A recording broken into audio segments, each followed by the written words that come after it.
Hello दोस्तों, मैं रंजीत चौहान स्वागत करता हूं आपका मेरी आज की एक और नए वीडियो में। और ये वीडियो बहुत ही शानदार और जानदार होने वाली है क्योंकि मैं इस वीडियो के अंदर एक ऐसी किताब के बारे में डिस्कस करने जा रहा हूं जो कि बहुत ज़्यादा इम्पॉर्टेंट है उन सभी के लिए जो अपना फाइनेंशियल करियर शुरू करने जा रहे हैं। यस दोस्तों, अब मैं आपसे पूछता हूँ, अब मैंने बात करी फाइनेंशियल।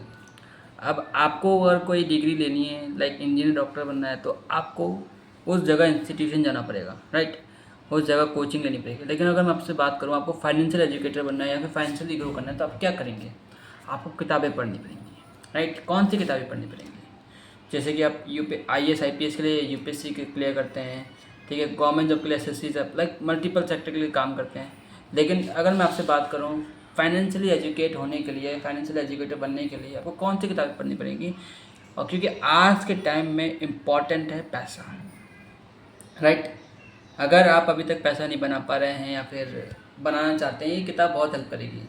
मैं जानता हूँ ये किताबें थोड़ी बोरिंग होती है क्योंकि इसमें थोड़े टेक्निकल वर्ड्स होते हैं, लेकिन ये किताब बहुत हेल्प कर सकते हैं आपके करियर के लिए।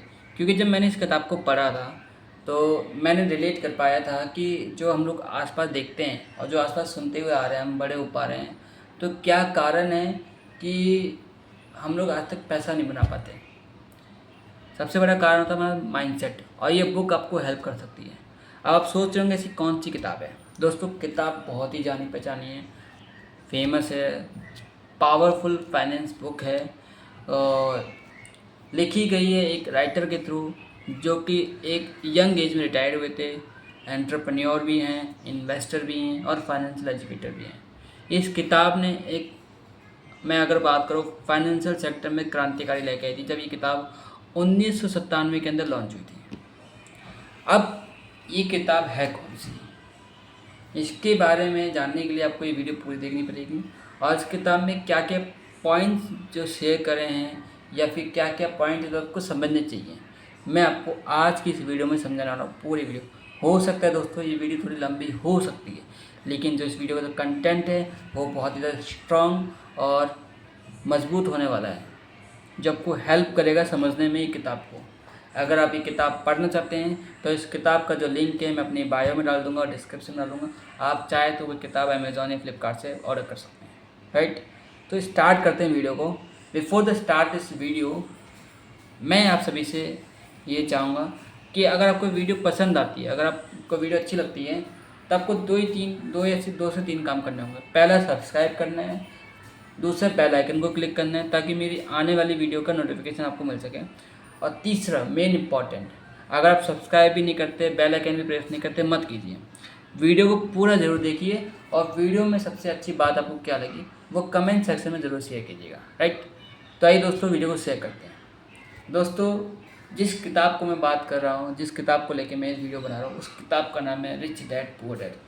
जी हाँ दोस्तों, रिच डैड पुअर डैड किताब एक ऐसी किताब है जो आपकी सोचने के तरीके को बदल देगी। अब मैं पूछता हूँ, आप पैसे के लिए क्या सोचते हैं? हर कोई इंसान ये सोचता है, लेकिन इस किताब में रॉबर्ट कियोसाकी ने अपने बचपन से लेकर की कहानी शेयर करी है। क्योंकि जो ज़्यादा इफेक्ट है पैसों के लिए वो हमारे बचपन से ही पड़ता है, जब हम लोग स्कूल जाना शुरू करते हैं। तो इस किताब में रॉबर्ट कियोसाकी जो राइटर हैं, उनके जो फादर होते हैं, दो फादर उनके होते हैं। एक होते हैं बायोलॉजिकल फादर, एक होते हैं उनके बेस्ट फ्रेंड के फादर। अब जो बायोलॉजिकल फादर होते हैं वो बहुत ज़्यादा पढ़े लिखे होते हैं, जैसे कि हमने अक्सर सुना है, हमारी फैमिली में भी होते हैं।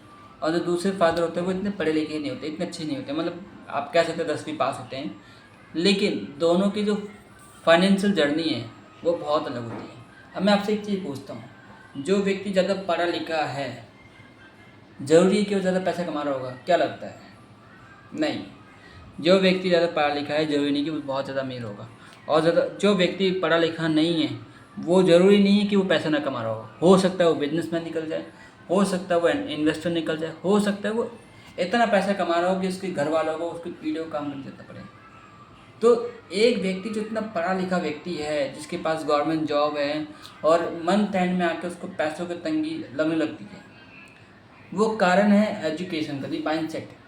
जो रॉबर्ट कियोसाकी जो रियल फादर थे वो हमेशा उससे कहते थे कि स्कूल जाओ, ठीक है, स्कूल जाओ और स्कूल जाकर गुड मार्क्स लेके आओ और अच्छी जॉब पर हो, जो कि उन्होंने भी वही करा और अपने बच्चों को भी सिखा रहे हैं। और ये जानते हो भी कि मैं भी फाइनेंशियल प्रॉब्लम फेस करता हूँ, मेरा बच्चा भी फेस करेगा, यानी कि सेम जो साइकिल है वो रन होती है। तो इसमें यही शेयर करते हैं, जो पहला चैप्टर जो आता है इसी टॉपिक के ऊपर है, the rich don't work for money. अमीर कभी भी पैसों के लिए काम नहीं करते। जी हाँ दोस्तों, आपने देखा हो जितने भी अमीर हैं उनके लिए पैसा ही उनके काम करता है, तो ये सीखना बहुत ज़रूरी है।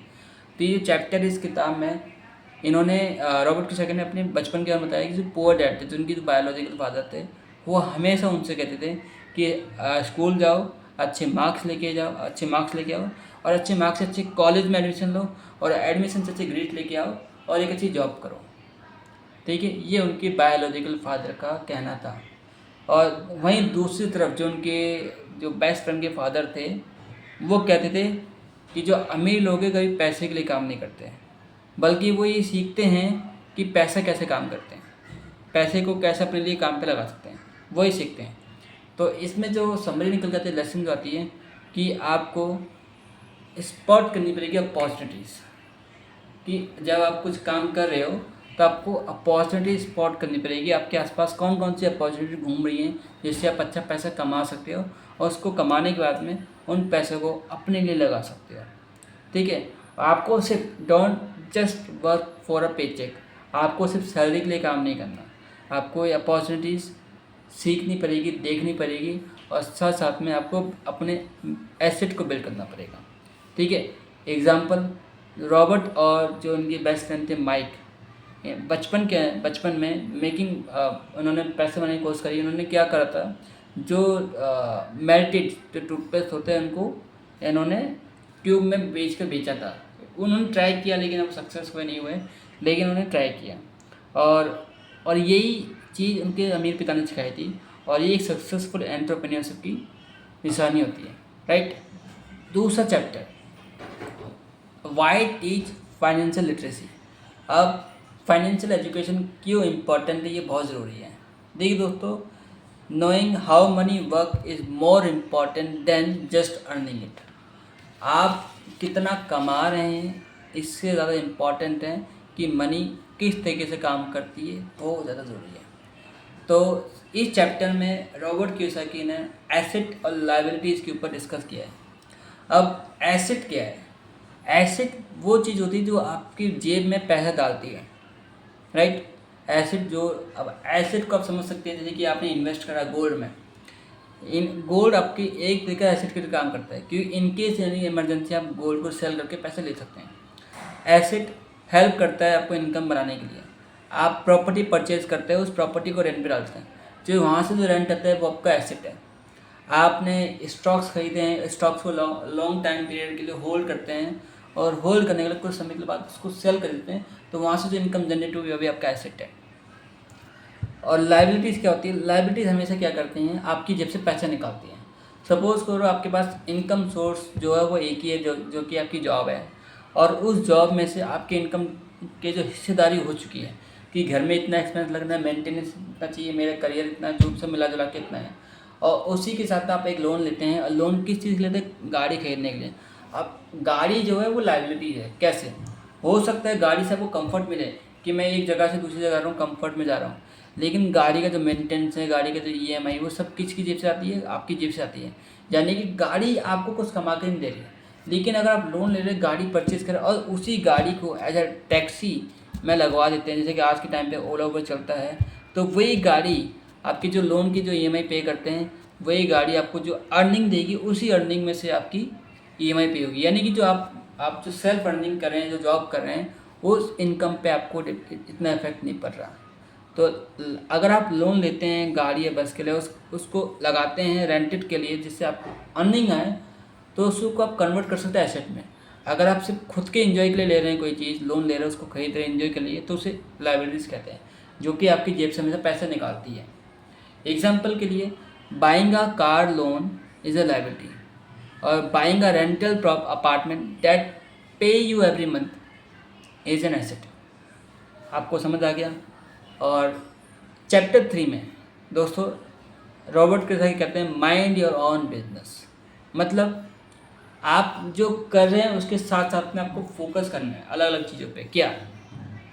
पहले तो पॉइंट आता है focus on growing your on asset, not just working for them. आपको क्या करना है, आपको सेल्फ एसेट पे बिल्ड करना है, यानी कि आप क्या जो भी काम कर रहे हैं उसके साथ साथ में आपको फोकस करना है एसेट बिल्ड करने पे। एसेट क्या है? आप स्टॉक्स परचेज कर सकते हैं, आप SIP डाल सकते हैं, आप शेयर खरीद सकते हैं, आप प्रॉपर्टी परचेज कर सकते हैं, ऐसी चीज़ जिससे आपको इनकम आती हो। ठीक है, आपको इस पर फोकस करना है। Second point, don't confuse your professional with your business. बहुत से लोग क्या होते हैं, कंफ्यूज में आके डिसीजन लेते हैं, यार मेरी जॉब अच्छी नहीं चल रही है, मेरा करियर सही नहीं जा रहा, मेरी इनकम सही नहीं जा रही, महंगाई इतनी बढ़ रही है, तो कन्फ्यूजन में आकर, मेस में आकर क्या करते हैं, डिसीजन लेते हैं और क्विट करते हैं अपनी जॉब को और एक बिजनेस स्टार्ट करते हैं। उससे क्या होता है, तो कुछ टाइम के बाद उनको लॉस होता है, तो वो सर्वाइव नहीं कर पाते, एज अ फाइनेंशियली बिल्कुल सर्वाइव नहीं कर पाते हैं। तो इसमें ये कहा गया, don't confuse your professional with your business. तो बिजनेस को आपको साइड रखना है और जो प्रोफेशनल जैसे आपकी मेन इनकम आती है उसको साइड में लेके चलना है। लेसन क्या है, जो भी आप काम करें, स्टार्ट साइड हसल, इन्वेस्ट और build asset, simple, while keeping a job. अपनी जॉब करते करते आपको अपनी एसेट भी बिल्ड करती रहनी है। एग्जाम्पल, रॉबर्ट कियोसाकी जो थे पहले जॉब करते थे, जॉब के साथ साथ में उन्होंने क्या करा, रेंटल प्रॉपर्टी परचेज करना शुरू कर दी थी अपनी जॉब के साथ साथ में, और एक side by side business start करने का दिया शुरू। नेक्स्ट चैप्टर, चैप्टर 4, यानी कि the history of taxes and the power of corporation. की पॉइंट, जो अमीर लोग होते हैं उनको अच्छे से पता है कि जो टैक्स है हमारे लिए कितने ज़्यादा बेनिफिशियल होते हैं। हमेशा देखना, जितने भी अमीर लोग होते हैं जो कॉर्पोरेट सेक्टर का बिजनेस करते हैं उनको टैक्स से इतना फ़र्क नहीं पड़ता, चाहे उनको 1 करोड़ टैक्स देना हो चाहे 10 करोड़, क्यों? वो जानते हैं कि हम कॉर्पोरेट सेक्टर के बिजनेस है, हमारा जो एक्सपेंस भी होगा हम उसको बिजनेस में दिखाते हैं और टैक्स में रिबेट ले सकते हैं। लेकिन टैक्स के जंजाल में एक ही इंसान फंसता है, वो है एम्प्लॉयर, यानी कि जॉब करने वाला व्यक्ति। अभी आपने देखा वो टैक्स, इनकम टैक्स की स्लैब बढ़ा दीजिएगी तो लोग बड़े खुश हुए कि 12.5 लाख के ऊपर टैक्स हमें पे करना है, लेकिन 12.5 लाख तक की इनकम पे हमें कोई टैक्स नहीं देना पड़ेगा। लेकिन अगर हम बात करूँ कोई बिजनेसमैन होगा, वो उस पर भी टैक्स अपना रिबेट कर लेता है। तो यानी कि बहुत ज़रूरी है आपको टैक्स की नॉलेज होनी चाहिए, तभी आप इसमें अच्छा सर्वाइव कर सकते हैं। तो एक इसमें बताया है कि एम्प्लॉयज़ होता है, अर्न करता है, फिर पहले टैक्स देता है, फिर खर्च करता है। और कॉर्पोरेट सेक्टर में क्या होता है, कॉर्पोरेट सेक्टर जो भी अर्न करता है, खर्च करता है, फिर टैक्स पे करता है।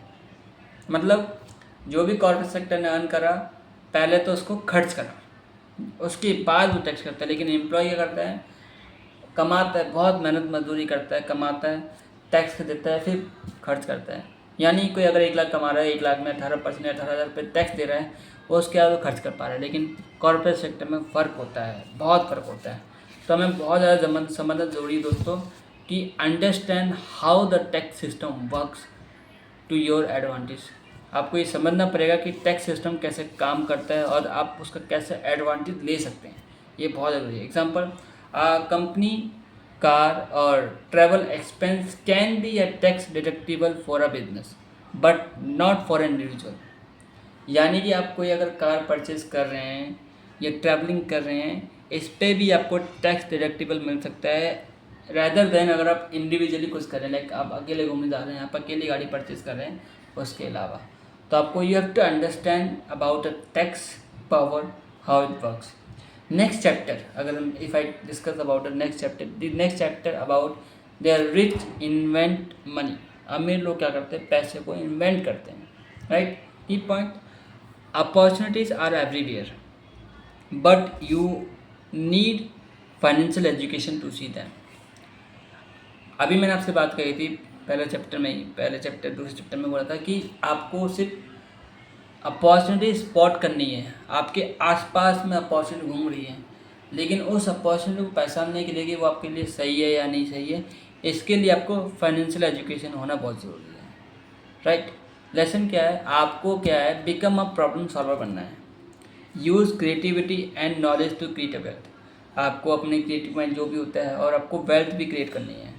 तो सबसे मेन जो चीज़ है अपॉर्चुनिटी आपके टाइम में आज आप देखेंगे, सोशल मीडिया का एरा चल रहा है, ऑनलाइन चल रहा है, AI का सिस्टम आ गया है। तो in this era we have to spot the opportunities and उसको समझने के लिए आपके पास फाइनेंशियल एजुकेशन होना चाहिए। आप किस तरीके से समझना है, many people think about that if I invest some money in this platform in this contract, तो maybe I get loss, right, is it risk, right, इसमें रिस्क होगा, मैं नहीं करता। तो क्योंकि आपके पास फाइनेंशियल एजुकेशन नहीं है, किसी भी प्लान को समझने के लिए, किसी भी कॉन्सेप्ट को समझने के लिए, एक कैलकुलेशन समझने के लिए एक एजुकेशन होना बहुत ज़रूरी है।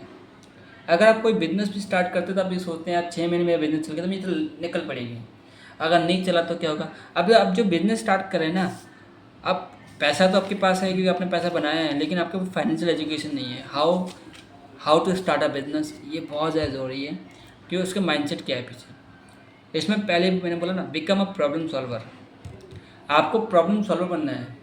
बिजनेस आप देखिए, जितने भी आज बिजनेस बढ़े हुए हमेशा आपकी प्रॉब्लम सॉल्व करते हैं। ऊबर आपको हेल्प करता है जल्दी ट्रैवलिंग करने में, रैपिडो आपको हेल्प करता है बाइक बुक करने में, मतलब आप देखिए हर जगह, मेट्रो आपको हेल्प करती है, जितने भी आज स्टार्टअप बिल्ड हो रहे हैं वो आपको हर जगह हेल्प करते हैं। ये आपके प्रॉब्लम सॉल्वर है। ऐसा कोई ऐप नहीं है, ऐसा कोई बिजनेस नहीं जो आपको प्रॉब्लम सॉल्व नहीं करता। अगर आपके पास ऐसा कोई अपॉर्चुनिटी है, you can start your business with that problem solving skill, right. So example, Robert bought the properties undervalued and sold them for profit using creative financing. उन्होंने कुछ ऐसी प्रॉपर्टी खरीदी जो अंडर वैल्यूड थी और आफ्टर सम टाइम उन्होंने cell कर दिया, उसको फाइनेंशियल एजुकेशन के भी यहाँ पे समझ कर। तो यानी कि फाइनेंशियल एजुकेशन बहुत ज़्यादा मोस्ट इम्पॉर्टेंट है in today's era, right. The next chapter we will discuss about work to learn, don't work for money. आपको वर्क करना सीखना होगा, लेकिन पैसों के लिए काम करना नहीं। तो learn skill that make you valuable, sales, marketing, invent, interesting, communication, right. यानी कि आपको सेल्स सीखनी होगी, मार्केटिंग सीखनी होगी, इन्वेस्टिंग सीखनी होगी और आपको कम्युनिकेशन सीख रहेगी। Don't specialise too early, be a journalist in financial skill. आपको हर एक किसी को स्पेशलाइज नहीं करना। You have to become a journalist in a financial education. It will help you. Lesson: take job that teach you, not just pay you. ऐसी job पकड़े जहाँ पर आपको ग्रोथ दिखे, जहाँ से आपको सैलरी से मतलब नहीं होना चाहिए, आपकी ग्रोथ से मतलब होना चाहिए। बिल्ड स्किल्स ओवर सैलरी, आपको सैलरी के साथ साथ में आपको स्किल डेवलप करनी पड़ेगी जो आपको एसेट बिल्ड हेल्प करने, एसेट को बिल्ड करने में हेल्प करे, right. The next chapter is all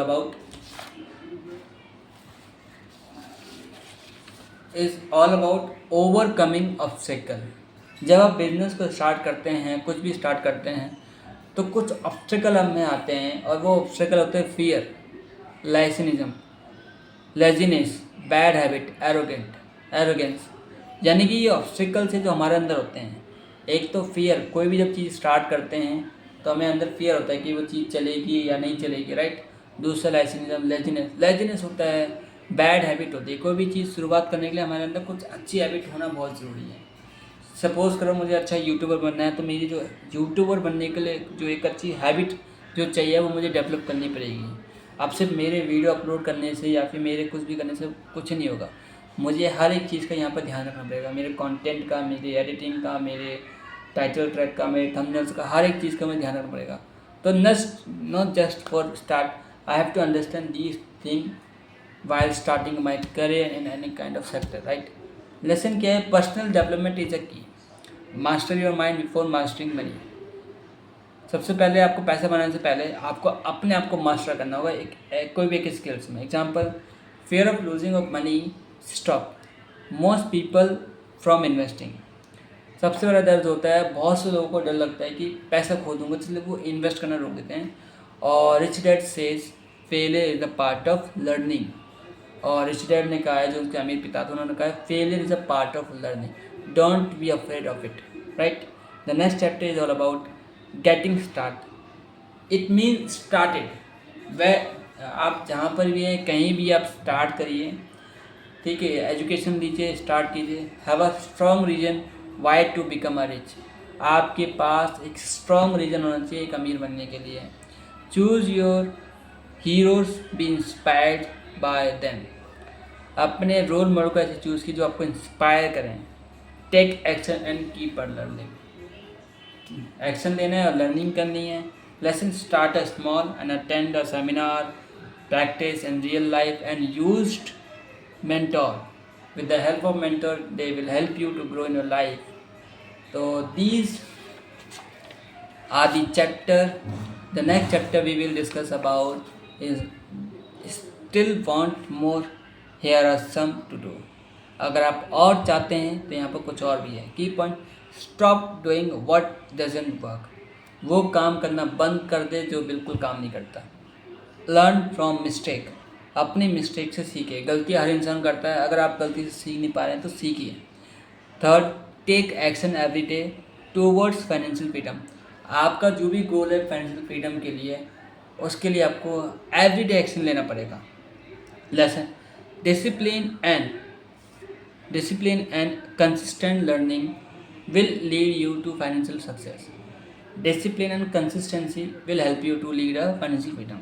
Example, track your income and expenses, buy a financial book or attend a workshop or regularly basis. तो these are the chapter जो कि इस किताब में डिस्कस किए गए हैं. और जब मैंने पढ़ा तो मैंने इनको अपने पॉइंट्स पे अच्छे तरीके से नोट में लिख लिए, जिसके थ्रू मैं आपको बता के जा रहा था. ठीक है, तो ये किताब आपको बहुत ज़्यादा हेल्प करती है इस तरीके से कि आप कैसे अपने आप को फाइनेंशियल फ्रीडम कर सकते हैं. और ये किताब बहुत ज़्यादा बेसिक है. अगर आप इस किताब को पढ़ने के बाद इस सारी किताब पढ़ेंगे तो ये किताब बहुत हेल्प करेगी अंडरस्टैंड करने में कि किस तरीके से पैसा काम करता है. और सबसे बड़ी चीज़, अब तक हम सुनते हुए आ रहे हैं कि क्या होता है कि अमीर पिता क्या कहता है, गरीब पिता कहता है, don't focus on poor dad. Poor dad in the sense जो आपके फादर है वो पुअर डैड नहीं है. उनके माइंडसेट पे फोकस ना करें. Always focus on rich dad mindset, यानी कि आपको you have to make money more, right. तो फ्रेंड्स, यही इतना ही था आज के वीडियो में. अगर आपको वीडियो अच्छी लगी हो, अगर आपको यहाँ पर कोई टॉपिक पसंद आया, कोई पॉइंट पसंद आया हो, कमेंट सेक्शन में जरूर शेयर करें, क्योंकि आप लोगों का एक कमेंट सेक्शन मुझे हेल्प करेगा आगे वीडियो अपलोड करने में. और आगे की जो भी वीडियोज़ होंगी आपको मेरे नोटिफिकेशन आपको मिल जाएगी. अगर आपने सब्सक्राइब नहीं किया है तो सब्सक्राइब कर लीजिएगा. और मैं मिलता हूँ आपको मेरे अगले वीडियो में. तब तक के लिए ऑल द बेस्ट. जय हिंद.